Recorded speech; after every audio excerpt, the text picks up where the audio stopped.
ನಮಸ್ತೆ ಎಜೆ ನ್ಯೂಸ್ಗೆ ಸ್ವಾಗತ. ಸಂವಿಧಾನದ ಹೆಸರಿನ ಮೇಲೆ ನಾನು ಪ್ರಮಾಣ ವಚನ ಸ್ವೀಕಾರ ಮಾಡಿದ್ದೇನೆ. ತಂದೆಯವರು ಅದೇ ಹಾದಿಯಲ್ಲಿದ್ದು ಅವರು ಹಾಕಿಕೊಟ್ಟ ಮಾರ್ಗದಲ್ಲಿ ನಡೆಯುತ್ತೇನೆ. ಸಂವಿಧಾನ ಉಳಿಸುವ ನಿಟ್ಟಿನಲ್ಲಿ ನಾನು ಕೂಡ ಪ್ರಯತ್ನಿಸುತ್ತೇನೆ ಎಂದು ಚಿಕ್ಕೋಡಿ ಸಂಸದೆ ಪ್ರಿಯಾಂಕಾ ಜಾರಕಿಹೊಳಿ ಹೇಳಿದ್ದಾರೆ. ಸಂಸದೆಯಾಗಿ ಬಳಿಕ ಮೊದಲ ಬಾರಿಗೆ ಬೆಳಗಾವಿಗೆ ಆಗಮಿಸಿದ ಪ್ರಿಯಾಂಕಾ ಜಾರಕಿಹೊಳಿ ಅವರನ್ನ ಅಭಿಮಾನಿಗಳು, ಕಾಂಗ್ರೆಸ್ ಕಾರ್ಯಕರ್ತರು ಅದ್ದೂರಿಯಾಗಿ ಬರಮಾಡಿಕೊಂಡಿದ್ದಾರೆ. ಇದೇ ವೇಳೆ ರಾಣಿ ಚೆನ್ನಮ್ಮ ಪುತ್ಥಳಿಗೆ ಮಾಲಾರ್ಪಣೆ ಮಾಡಿ ಪ್ರಿಯಾಂಕಾ ಗೌರವ ಸಲ್ಲಿಸಿದ್ರು. ಬಳಿಕ ಮಾಧ್ಯಮಗಳ ಜೊತೆ ಮಾತನಾಡಿ, ಬೆಳಗಾವಿಗೆ ಬರ್ತಾ ಇದ್ದಂತೆಯೇ ಮೊದಲು ನಾಗನೂರು ರುದ್ರಾಕ್ಷಿ ಮಠಕ್ಕೆ ಭೇಟಿ ಕೊಟ್ಟೆ. ಆ ಬಳಿಕ ಸಂವಿಧಾನ ಶಿಲ್ಪಿ ಡಾಕ್ಟರ್ ಬಿ.ಆರ್. ಅಂಬೇಡ್ಕರ್, ಕಿತ್ತೂರು ರಾಣಿ ಚೆನ್ನಮ್ಮ, ಶಿವಾಜಿ ಮಹಾರಾಜ್, ಸಂಗೊಳ್ಳಿ ರಾಯಣ್ಣ ಸೇರಿ ಮಹನೀಯರ ಪುತ್ಥಳಿಗೆ ಮಾಲಾರ್ಪಣೆ ಮಾಡ್ತಾ ಇದ್ದೇನೆ. ತುಂಬಾ ಖುಷಿ ಆಗುತ್ತೆ ಎಂದರು. ಮುಂದುವರೆದು ಮಾತನಾಡಿ, ಚಿಕ್ಕೋಡಿ ಹೊಸ ಜಿಲ್ಲೆ ಆಗಬೇಕು ಎಂದು ಅಲ್ಲಿನ ಜನ ಮನವಿ ಸಲ್ಲಿಸಿದ್ದಾರೆ. ಈ ಭಾಗದ ಅಭಿವೃದ್ಧಿ ಆಗೋ ಉದ್ದೇಶದಿಂದ ಚಿಕ್ಕೋಡಿ ಜಿಲ್ಲೆ ಆಗೋದು ಒಳ್ಳೆಯದು. ಆ ನಿಟ್ಟಿನಲ್ಲಿ ಮುಖ್ಯಮಂತ್ರಿಯನ್ನ ಭೇಟಿಯಾಗಿ ಚರ್ಚೆ ಮಾಡ್ತೀನಿ. ಆ ಬಗ್ಗೆ ನಾನು ಕೂಡ ಧ್ವನಿ ಎತ್ತುತ್ತೇನೆ.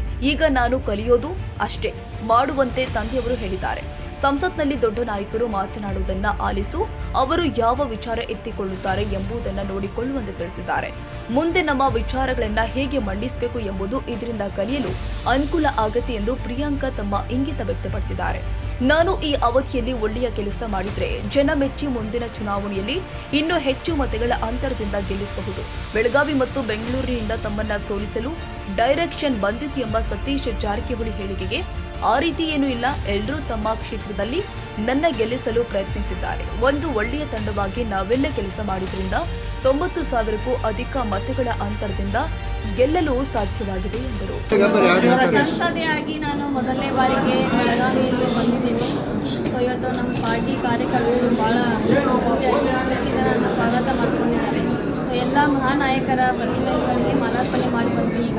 ಈಗ ಮತ್ತೆ ಎಲ್ಲ ಲೀಡರ್ಸ್, ಬೆಳಗಾವಿ ಲೀಡರ್ಸಲ್ಲಿ ನಾವು ಸಾಯಂಕಾಲ ಅವ್ರ ಮನೆಗೆ ಭೇಟಿ ಕೊಟ್ಟು ಅವ್ರಿಗೆ ಆಶೀರ್ವಾದ ತಗೋತೀವಿ.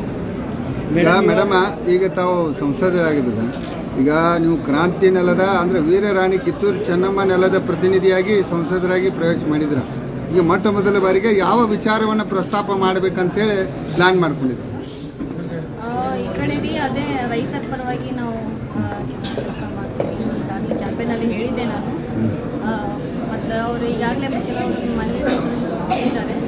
ಮತ್ತು ಯುವಕರಿಗೆ ನಾನು ಮಾಡಬೇಕಂತ ನಂದು ಭಾಳ ಆಸೆ ಇದೆ. ಯಾಕಂದರೆ ನಾನು ಒಬ್ಬ ಯುವಕ ಆಗಿರೋದ್ರಿಂದ ನಮಗೆ ಗೊತ್ತು, ಕಾಲೇಜಿಂದ ಎಷ್ಟು ಗ್ರ್ಯಾಜುಯೇಟ್ಸ್, ಪೋಸ್ಟ್ ಗ್ರ್ಯಾಜುಯೇಟ್ಸ್ ಹೊರಗೆ ಬರ್ತಾರೆ. ಬಟ್ ಅವ್ರಿಗೆ ಓದು ತಕ್ಕ ಮಟ್ಟಿಗೆ ಅವ್ರಿಗೆ ಜಾಬ್ ಸಿಗಲ್ಲ, ಮತ್ತು ಬೇರೆ ಕಡೆ ಹೋಗ್ತಾರೆ. ನಮ್ಮ ಬೆಳಗಾವಿಯಲ್ಲಿ ಉಳ್ಕೊಂಡವ್ರಿಗೆ ಇಲ್ಲೇ ಜಾಬ್ ಮಾಡುವಂಥ ದೊಡ್ಡ ದೊಡ್ಡ ಇಂಡಸ್ಟ್ರಿ ಬರಬೇಕಂತ ನಮ್ಗೆ ಆಸೆ ಇದೆ.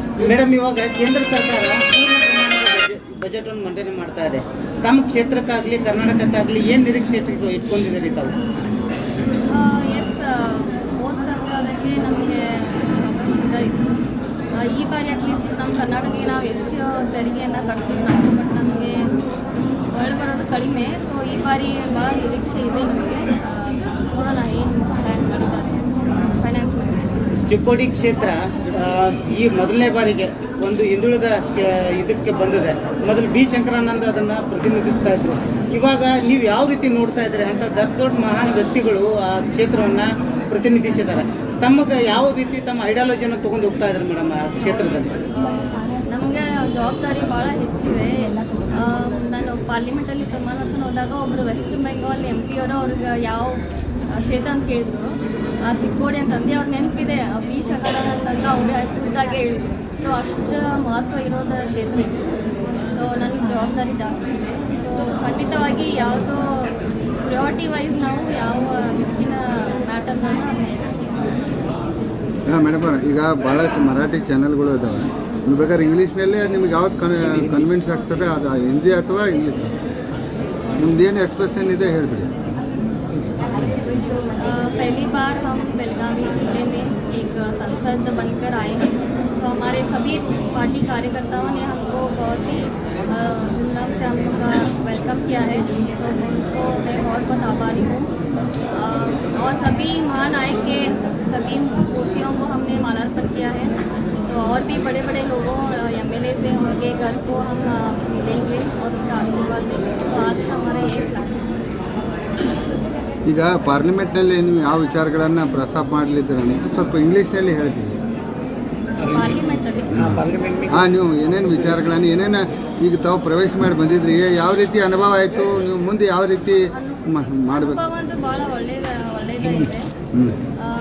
हमें वहाँ बड़े बड़े लोगों का वो डिबेट करना उनके मुझे तो अभी पिताजी ने सिर्फ ऑब्जर्वेशन के लिए बोला है बड़े बड़े लोगों को वो कैसे बात करते हैं, वो कैसे पॉइंट्स मैटर, कौन से मैटर्स वहाँ पर स्पीकर के सामने उठाते हैं, तो वो सब ऑब्जर्व करके हम जब मैं तैयार हुई तब मैं वहाँ पर थोड़ा स्टडी करके थोड़ा रिसर्च करके तो तब हम वो भी मैटर हम वहाँ पर हमारा मैटर उठाएंगे। अब चिकोड़ी से कांग्रेस से बहुत बरस के बाद उधर जो चुना के गए, इसके बारे में आपको बाकी के कैंडिडेट ने कैसे यह किया? आप यंगेस्ट एमपी है इस देश की, तो पहला अनुभव कैसा रहा आपका? अनुभव तो बहुत ही अच्छा रहा। तो सभी वहाँ लीडर्स ने शुभकामनाएं दी, तो बहुत ही आपका ब्राइट फ्यूचर, क्योंकि छोटे साल में वहाँ तो 40-50 ईयर्स के हैं जो अभी अभी एमपी हुए, तो हमने तो थोड़ा अर्ली स्टार्ट किया है, तो ऐसे बोल सकते हैं तो आपका भविष्य उज्जवल होगा, तो ऐसा सबने आशीर्वाद किया। तो वो भी थोड़ा सभी हमारे अलाइंस इंडिया ब्लॉक के अलाइंस पार्टी भी हमें मिले, सोनिया मैम से भी मिले हम, तो उन्होंने हमको सपोर्ट किया है। तो सर जी आए थे, तो उन्होंने बोला आपको जो भी मदद मिलेगी तो हमें मिल सकते हो, तो उन्होंने ऐसा बोला। आप ज़्यादा से ज़्यादा प्रेफरेंस किसको देने वाले हैं अभी चुनाव के? अभी नेक्स्ट मैटर्स में हम एम्प्लॉयमेंट ಮೇಡಮ್, ಇವಾಗ ಲೋಕಸಭೆಯಲ್ಲಿ ಒಂದು ಮಜಬೂತ ವಿಪಕ್ಷ ಪಕ್ಷ ಆಗಿದೆ, ವಿರೋಧ ಪಕ್ಷದಾಗಿದೆ.